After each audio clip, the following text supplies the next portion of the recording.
Chapter 10. Nick's Reputation at Stake. As Nick made the bold assertion of his power to produce Patrick Deaver live, both Chick and the superintendent looked at him with something as near doubt as anybody who knew Nick Carter could feel in any of his statements. They both saw that Deaver felt sure that his brother's escape, and that they could not help seeing that there was many chances in favor of it. But Nick was undismayed. He put his trust in Patsy's fidelity.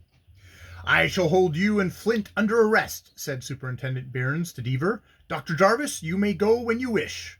Nick, Chick, and Dr. Jarvis left the room after the last named had expressed his thanks to those concerned in his deliverance. Nick went at once to Nyack. It was very late when he reached there. He made his way to the house of Lawrence Deaver, which stood some distance from the center of town. There was no sign of Patsy about the place. The house seemed to be deserted. Nick easily effected an entrance. He searched the house thoroughly. There were signs of the recent presence of Patrick Deaver. He had done some rude cooking. The remnants of the food which he prepared were visible. But the man himself was not to be found. The method of his exit, however, Nick discovered. A window in the end of the house, farthest from the street, was wide open, and beneath it, with the aid of his lantern, Nick found the footprints of a man who had leapt from the window. Unquestionably, that man was Patrick Deaver. The footprints could be traced a little way. They led towards a hedge which separated the property from a large vacant tract south of it.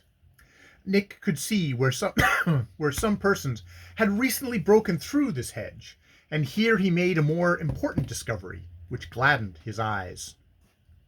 Beside the hedge were Deaver's footprints, and another's. The second must be Patsy's. Passing through, Nick saw a wide field with a grove at its end. The footprints were very faint, but it seemed that Deaver had started in the direction of that grove. Nick hurried thither. He searched through the little clump of trees with the utmost minuteness, till at last, on the farthest side, in a bit of soft ground, he found the footprints. They still led in the direction of the river. Following such faint clues as he could find, Nick continued the search till dawn broke. "Uncle Jimmy!" Redwood has his boats to let in Nyack. He has a boathouse on the riverbank from which a flight of steps leads down to a long float extending into the river. His boats are moored to that float, or anchored near the very end of it. He has several fine, fast catboats, of which he is very proud. Uncle Jimmy was overhauling his boat about 6 o'clock in the morning after the events just described, when a man, whom he had never seen before, came somewhat hurriedly down the steps and said he wished to hire a catboat. "I want the fastest boat in the fleet," he said. Uncle Jimmy looked at the stranger over carefully. There was a bandage around his head. Uncle Jimmy suspected that something was wrong, but that, after all, might not be any of his business. "Get Cleo ready for this man," Uncle Jimmy shouted to an assistant at the far end of the float. "Aye, aye, sir," said the man. The Cleo was lying with her nose against the float, and there was nothing to do but hoist her sail. However, the stranger seemed impatient of even this delay. When the sail was up, he jumped into the boat and prepared to get under way. But Uncle Jimmy's assistant had hold of the painter, or rope, by which the Cleo had been fastened to the wharf. "Avast there," he said. "Mr. Redwood don't let his boats go out that way." "What do you mean?" demanded the stranger with the bandaged head. "He won't let you go out alone. How does he know that you'll bring the boat back?" "Nonsense! I want to go by myself." He wants to take her out by himself," called the assistant to Uncle Jimmy, who stood near the end of the float, talking with another tarry old salt.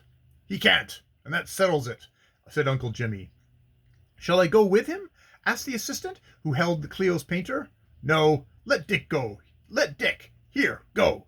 Dick, thus delegated to the duty of skipper, rolled down the float with the gait of an old sailor and got aboard the Cleo. The stranger with the sore head grumbled, but he could not help himself. He insisted, however, on taking the helm as the Cleo moved out from the float. She was scarcely 100 yards away when a young man, panting with haste, rushed down the stairs from the boathouse. The reader would have known Patsy by his activity, despite his disguise. "I want a boat," he cried out. Quite a run of business for so early in the morning, said Uncle Jimmy calmly. What sort of boat do you want? I want one that can overhaul the one that just left the float. Ain't got it, said Uncle Jimmy. The Curlew is about even with her, but they ain't one of them that can outsail her. Then give me the Curlew, and do it in a hurry, cried Patsy. By whose orders, I'd like to know.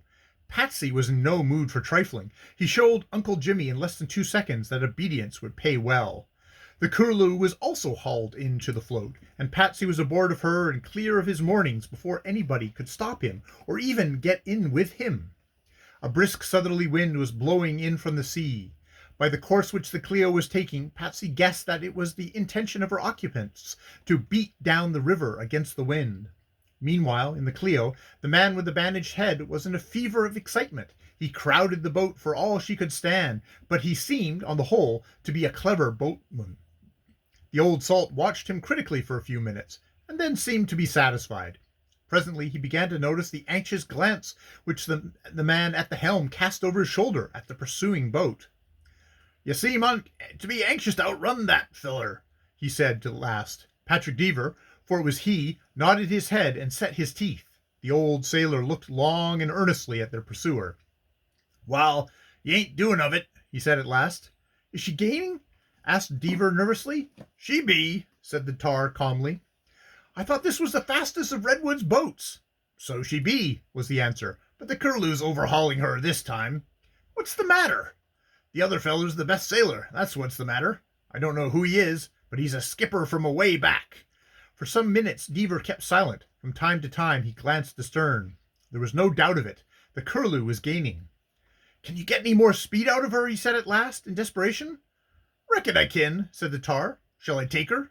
"Yes, and if you outrun her, I'll give you $100. "All right." The grizzled seaman took the helm. In 10 minutes it began to look blue for Patsy and his chief. The Clio had reasserted her superiority, and she was slowly dropping the Curlew astern. When they tacked on the other side of the river, the Clio had doubled her lead. In an hour the Curlew was half a mile beyond. "Where are you bound?" asked the old tar. "There's a vessel ashore in the harbor. I'll show you where. You're to put me aboard and keep still about it. The 100 is yours, and is much more to go with it." They were nearly abreast the battery when suddenly the police boat was seen heading towards them. "That's the patrol," said Deaver. "Give her a wide berth." Instead of complying, the boatman put up his helm over and stood straight towards the tug. "Here!" cried Deaver. "What does this mean?" "It means," said the boatman, "that you're my prisoner, Patrick Deaver. I am Nick Carter." 10 minutes later they were both aboard the police boat, and in another hour Nick had redeemed his pledge to produce Patrick Deaver alive before the superintendent. "I'd have had him anyway," said Patsy afterwards. "He turned on me in the woods up there in Nyack and knocked me down and tied me.